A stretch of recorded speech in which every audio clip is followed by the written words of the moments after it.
Orphan Train. I have been wishing I had a brother, Katie Melcher said to her mother one morning. A brother would help me and play with me. Her mother smiled. You would have fun with a brother, she said. But for now, I want you to gather the eggs and pick some radishes. If I had a brother, Katie said, we could gather the eggs together. We could pick radishes together. We could do the dishes together. We could look for gophers together. A brother would be no bother. He would be fun. Still thinking about a brother, Katie went to do her course. The next day, when Katie walked to school, she was still wishing for a brother. After lunchtime and geography class, the teacher said, I have a story to tell you. My story is about a boy named Murphy. Murphy is 7 years old. He is an orphan. Murphy has no mother or father. That is why he is called an orphan. Murphy lived in a school with other orphans for a long time. Some of them had brothers and sisters, but Murphy doesn't have brothers or sisters. He is all by himself. Murphy is a real boy. He is on a train round with many other orphans. They want to find work and home somewhere. Murphy can say his alphabet, but he cannot read. He will need to go to school.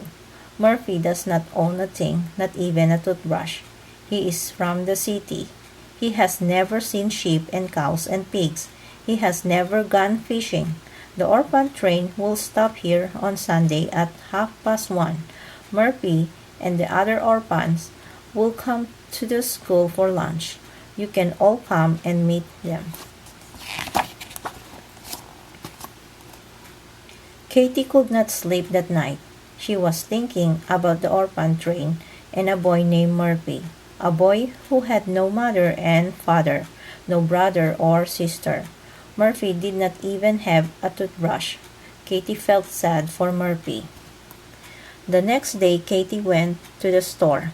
I have 3 dimes, she said to the storekeeper. I wish I were richer, but this is all I have. I want to buy a toothbrush. It is a gift for an orphan on the train. His name is Murphy. He does not have anything. I want him to have something of his own. The Melchers, Katie and her mother and father went to the school on Sunday. The orphans are late, the teacher said. The train ran off the rails and into the bushes. They are having to walk to town. The teacher and the other people set out the lunch and waited. At last, they heard footsteps crunching up the path to school. The orphans gathered in the schoolroom and told their names. When everyone else had told their names, a small boy said, I'm Murphy Fisher. Katie smiled at him. The Melchers asked Murphy to eat lunch with them. They sat on benches outside in the sun, munching sandwiches and talking. After lunch, the teacher said, the train has not been fixed yet. The orphans need somewhere to spend the night.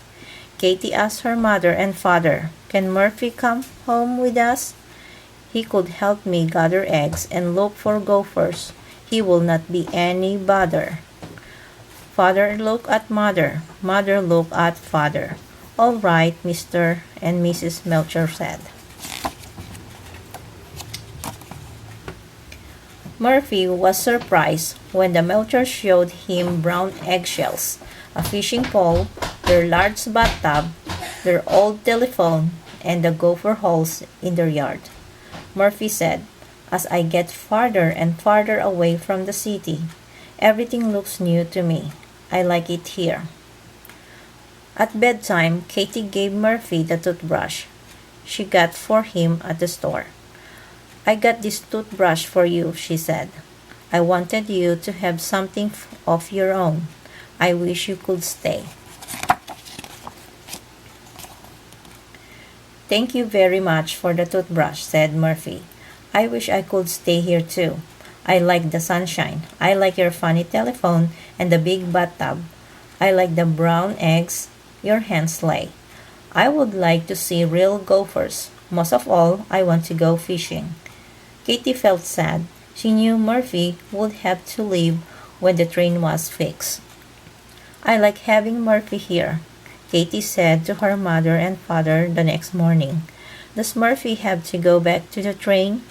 Mr. Melcher looked at Mrs. Melcher. Mrs. Melcher smiled at Mr. Melcher. I will telephone the teacher, she said. We will talk later.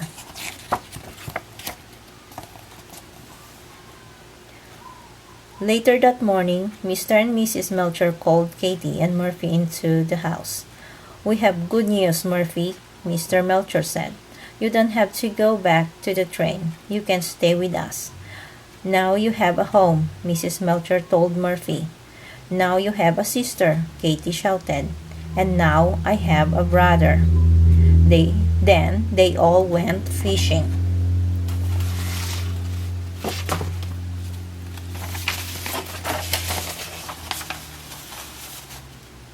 What are non-living things?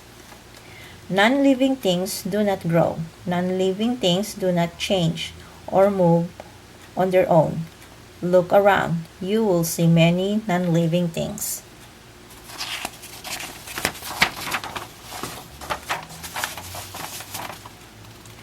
Living things grow.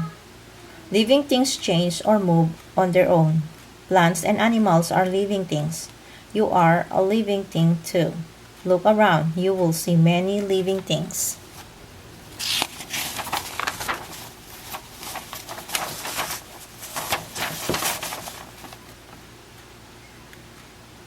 What do plants need? Plants need air. Plants need water. Plants need light to make food. Plants need space to live and grow.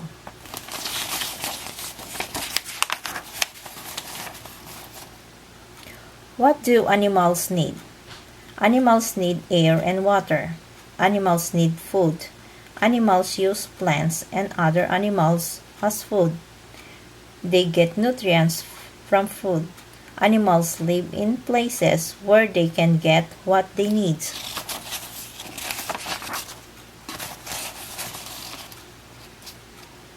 What do you need? People need air and water. People need food. People get nutrients from food. People find what they need in the world around them.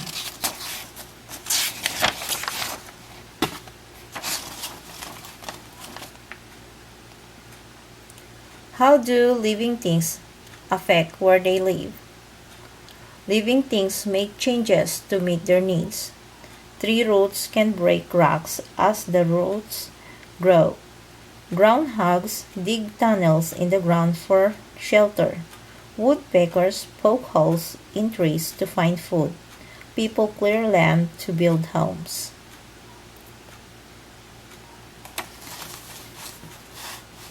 Thanks for watching.